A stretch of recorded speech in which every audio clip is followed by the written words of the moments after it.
Aka Diombo Yamba Bilonda, je suis né à Lubumbashi, j'y ai grandi, je suis arrivé à Kinshasa un peu plus vieux, 98 que je suis là. Je fais les études de linguistique africaine, je fais les gestions des entreprises et le droit. Pendant tout ce temps, j'exerçais toujours diverses activités culturelles. Déjà dans les années 66 jusqu'à 69, j'étais dans les bandes dessinées. Tout jeune, vraiment tout jeune. Je dessinais bien. Et j'ai continué à faire des dessins jusqu'à l'âge de 30 ans. Et alors, en 69, c'est là que je vais commencer la musique associée aux bandes dessinées. J'ai fait la musique, j'ai évolué. Les gens avec qui nous avons fait la musique, plusieurs sont morts. J'ai quitté le milieu où je vivais pour me retrouver dans une zone annexe où on manquait presque tout à part notre propre maison.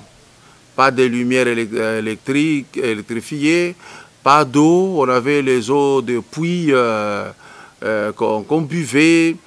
Et puis j'écrivais maintenant à la lumière de la lampe tempête.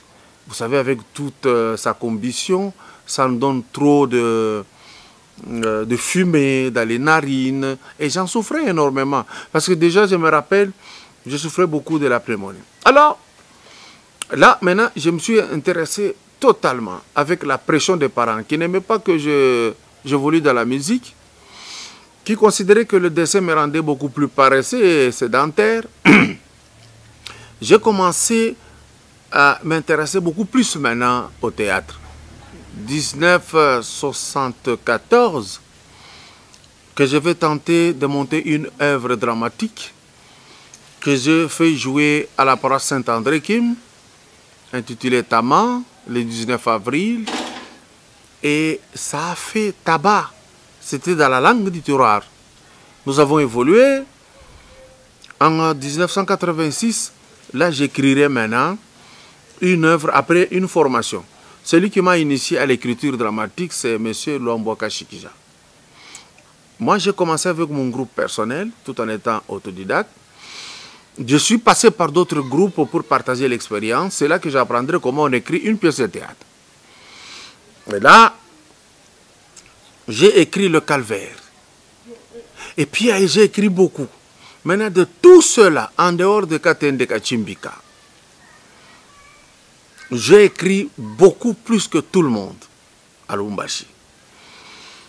Je ne dis pas que j'écrivais des œuvres de grande valeur plus que tout le monde, parce que devant moi, il y avait des plus outillés, comme de Tchèque Fita, comme de Kazani Geleka, comme de Chidibicha Kandu, comme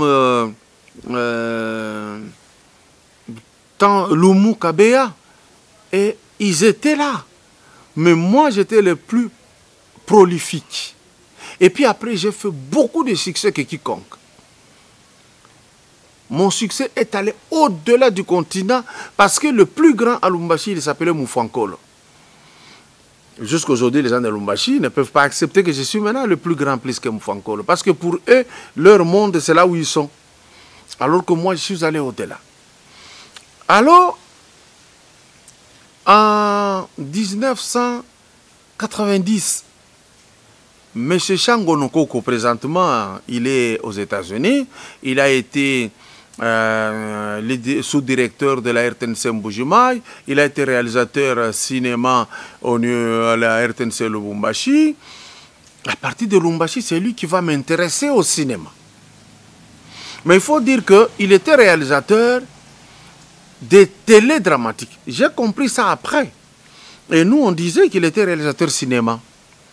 Il m'a donné le goût, les premières notions. Après Shango Nokoko, je serai encadré par le vieux Souke Zanga, qui est présentement en Belgique. Souke Zanga va me donner le goût réel du cinéma.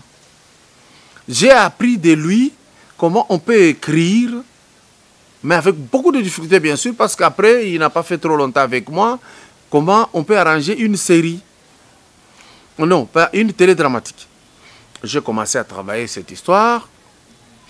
Et puis après, j'ai croisé dans mon parcours le feu Serge Mukounia, qui était réalisateur Antenne A. J'ai croisé Diambo Kumbanzi. J'ai croisé de Dan Diavanga. Je me déciderai d'aller aux études en 2002. En 2002, je vais à l'ICEA pour faire la réalisation.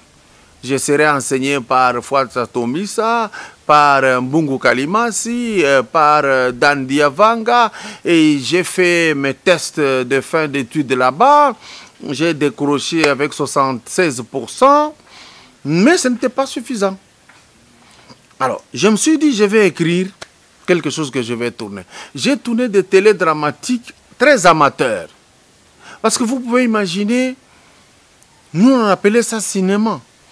À un moment donné, la télévision écrivait même sur télédramatique, lui il écrit théâtre. Et il confondait un théâtre filmé et une télédramatique. Vous voyez ça? Alors, on a une idée au feuilleton et à la série difficile à générer. C'est ainsi tout ce que nous faisions avec ces chaînes de télévision et que on vous donne un matériel de tournage à 11 h, on vous dit de le retourner à 17 h. Et c'est un épisode que vous allez diffuser le soir. Après, quand j'ai commencé à fréquenter le monde réel du cinéma, là j'ai compris que non, c'est autre chose. Et j'étais surpris par qui? Quand j'ai encadré Ken Kalala Patrick, c'est moi qui lui ai donné le goût du cinéma. Effectivement, ce que je faisais avec lui, ce n'était pas encore le cinéma. Mais je lui ai appris que voilà, ça va être comme ça. Et j'apprendrai qu'il est devenu réalisateur. Et puis parmi les grands de la République, j'ai commencé à avoir des notions de son côté pour essayer de les joindre dans les sphères du cinéma. Alors, j'ai côtoyé Ken Kalala. J'ai travaillé avec Vita Walusala. J'ai travaillé avec Dekin. J'ai travaillé dans plusieurs œuvres où j'ai joué maintenant véritablement au cinéma tout en étant acteur, pas réalisateur. Et puis après, je me suis dit, je dois faire un film moi-même. J'ai fait un court-métrage intitulé La face cachée de Mobutu. Là, j'ai tourné avec l'ingénieur Willy Kabamba, avec qui je travaille jusqu'à ce jour, bientôt plus de 16 ans. Peut-être près de 15 ans, 16 ans, je ne sais pas trop bien. Ou alors, entre la fourchette de 12 à 15. Et là, je travaille avec lui, j'ai fait mon œuvre, Face cachée de Mobutu, qui sera retouchée, retouchée, retouchée. Je ne savais pas comment on préparait un film. C'est ainsi que j'avais eu beaucoup de difficultés. Et après, au finish, j'ai sorti quand même ce film. Dans le monde du cinéma amateur au pays, il est parti au festival au niveau de Goma, il est parti au festival de Lubumbashi, je l'ai envoyé même au festival de Belfort, en France. Le film s'est bien comporté, mais au niveau de la France, il ne pouvait pas avoir de la place. Parce que finalement, quand tout le monde a regardé, il a dit, mais ça ressemble à quoi? Alors, comme je ne suis pas du genre de me décourager, j'ai pris en compte tout ce qu'ils ont dit. J'ai commencé maintenant à me former. J'ai lu beaucoup sur le cinéma. J'ai essayé de m'exercer à l'écriture. Parce que j'avais déjà maîtrisé la dramaturgie, comment écrire une pièce de théâtre. Donc j'ai eu beaucoup plus de facilité en croisant Maître Attila Kayoka. J'ai croisé aussi Simone Perenkam. Avec ces deux jeunes gens, ils ont commencé à me corriger leurs textes. Chaque fois que j'ai terminé avec eux, j'ai remonté mon texte de scénario à Ken Kalala, qui fut mon élève et qui est devenu mon maître. J'envoie chez lui, il lit, il corrige. Dès lors que les trois sont d'accord sur un point, eh bien mon texte est potable. Alors, maintenant pour la première fois, avec une équipe costaud, je viens de travailler un film dans le monde du cinéma réel. Du point de vue matériel, du point de vue équipe technique, du point de vue casting, je peux me dire je suis réalisateur maintenant. J'ai travaillé au cadrage, c'est Perenkam qui a fait le cadrage et la lumière. Et aussi dans la lumière, il était secondé par Van John, qui a fait le son et lumière aussi. Et puis Attila, Maître Kayoka, qui était mon assistant réalisateur, qui a fait un travail de titan. Et on a, avec cette équipe, j'ai dit, je viens de réaliser mon premier film professionnel et un film de cinéma.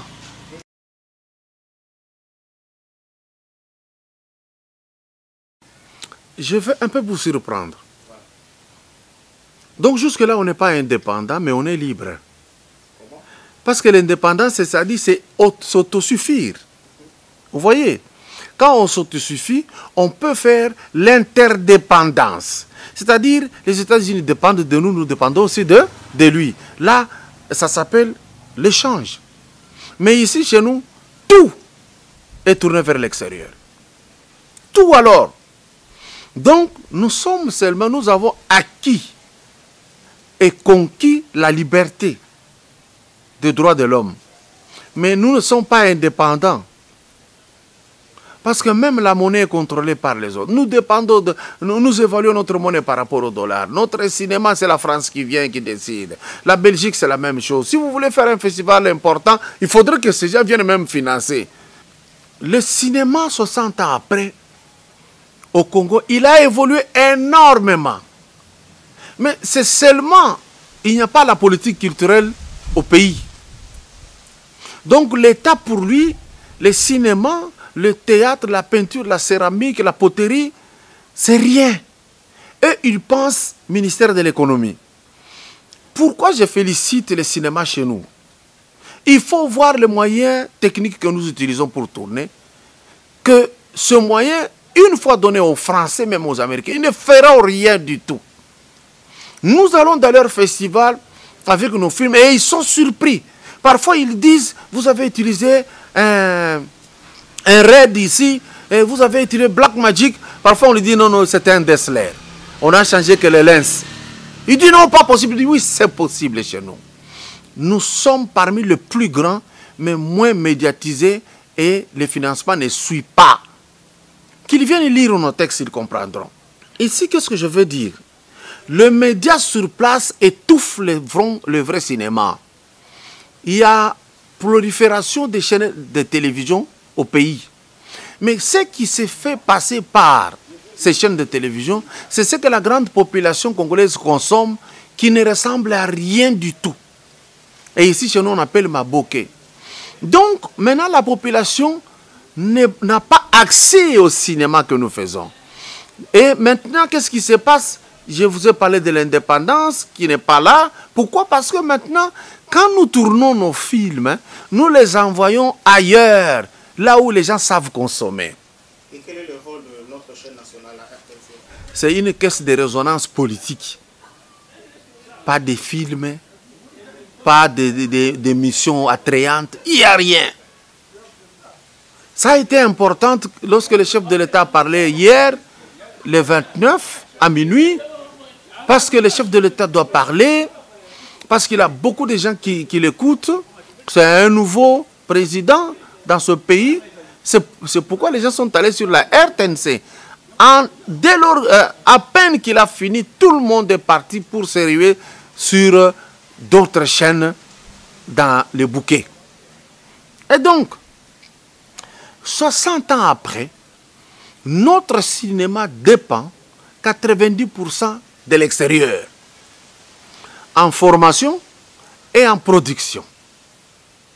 Pourquoi je dis ça? Formation, ça ne se discute pas.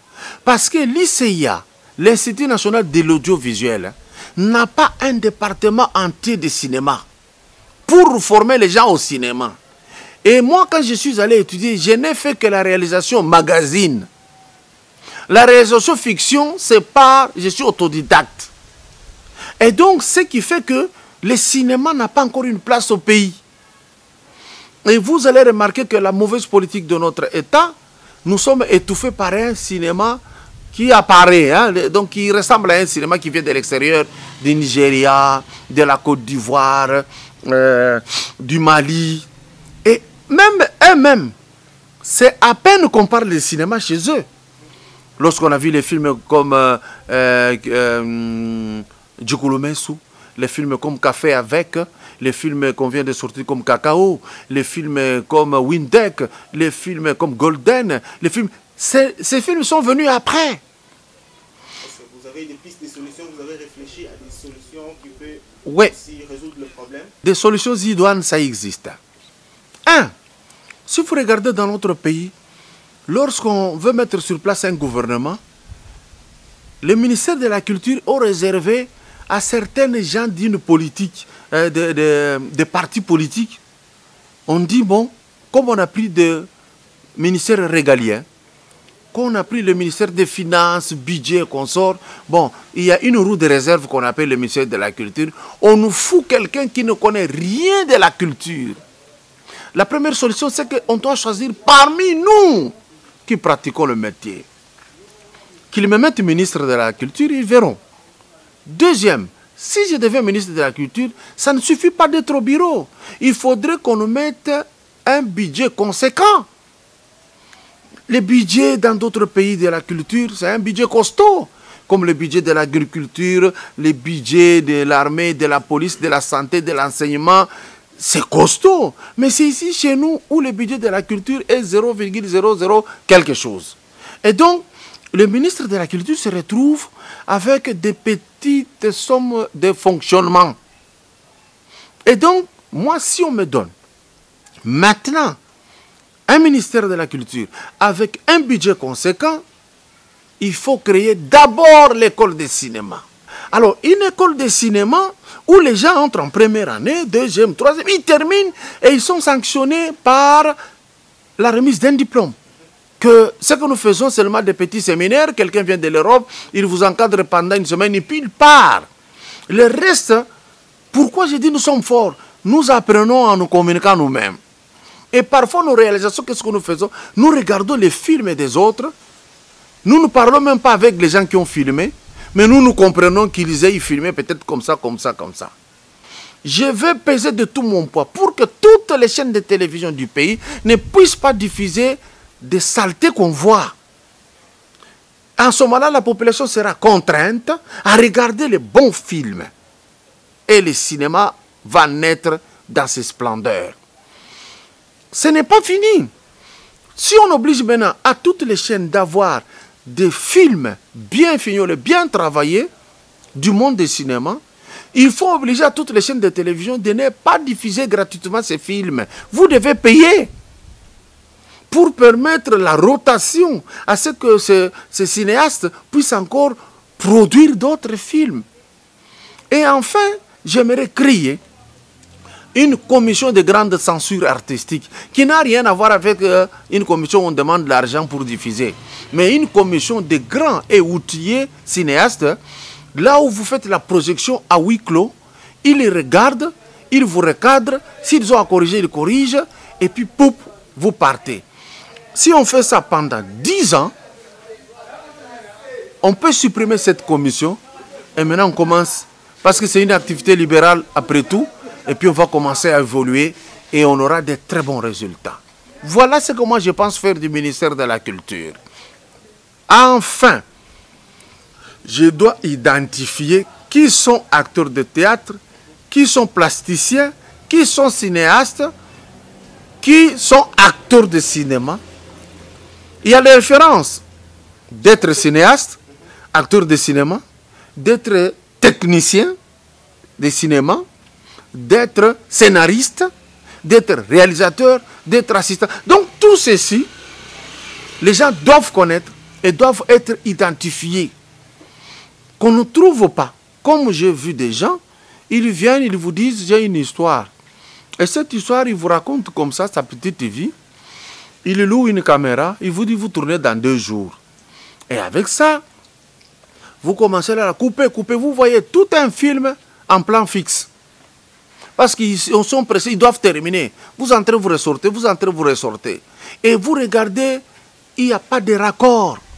Vous regardez, il n'y a pas de crescendo, il n'y a pas de surprise, il n'y a pas de suspense, pas de climax.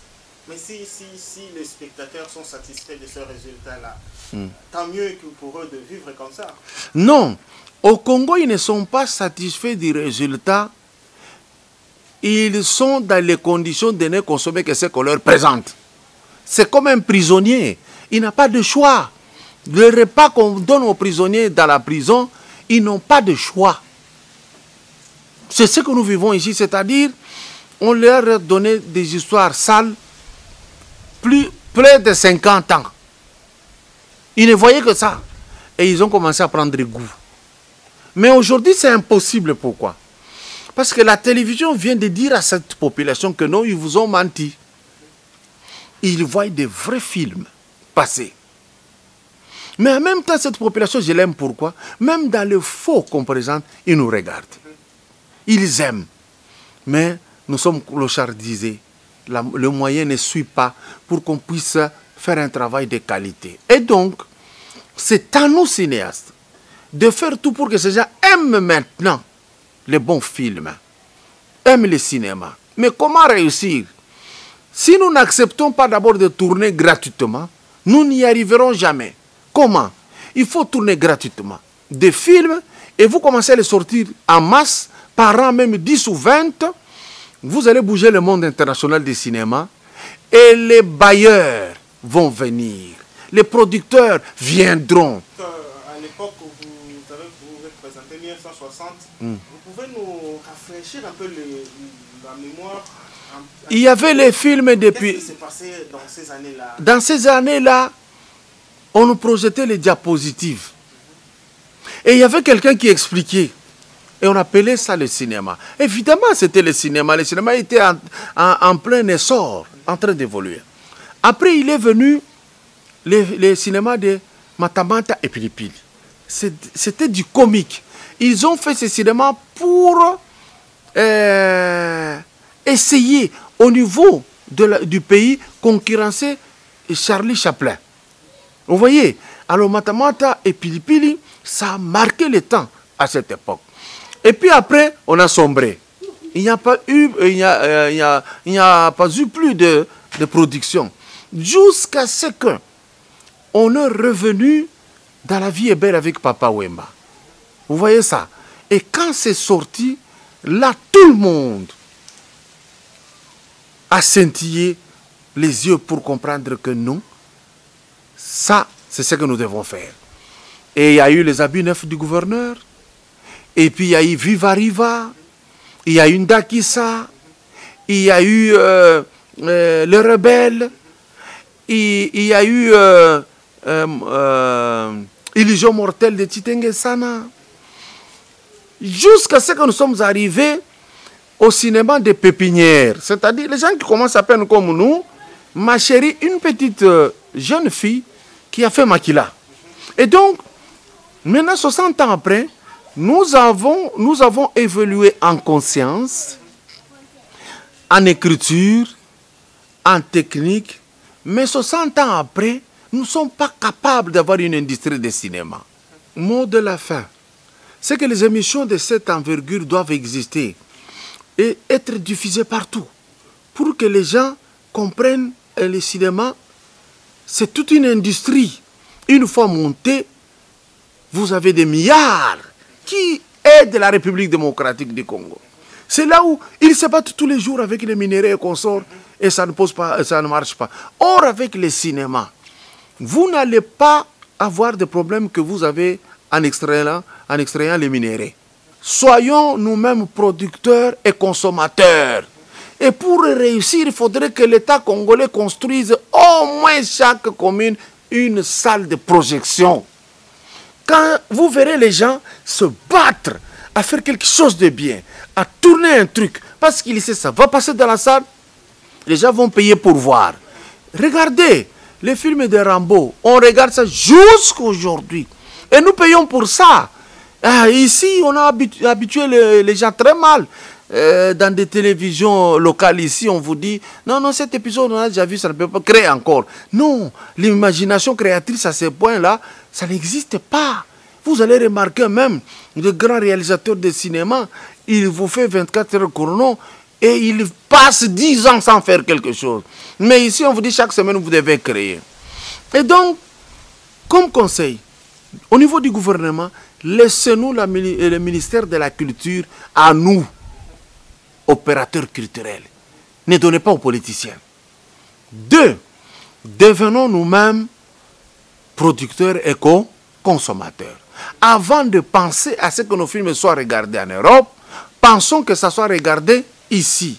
Mais cela ne sera possible que lorsque le gouvernement impose dans chaque commune une salle moderne de projection et une autre salle moderne de production de cinéma. Lui, l'État peut payer des matériels. Vous écrivez un bon texte qu'on a lu, qu'on a aimé, on met à votre disposition le matériel, vous tournez, l'État a un bénéfice à prendre, l'autre va vous rétrocéder, et puis on projette, et puis on pourra aussi faire projeter ça ailleurs.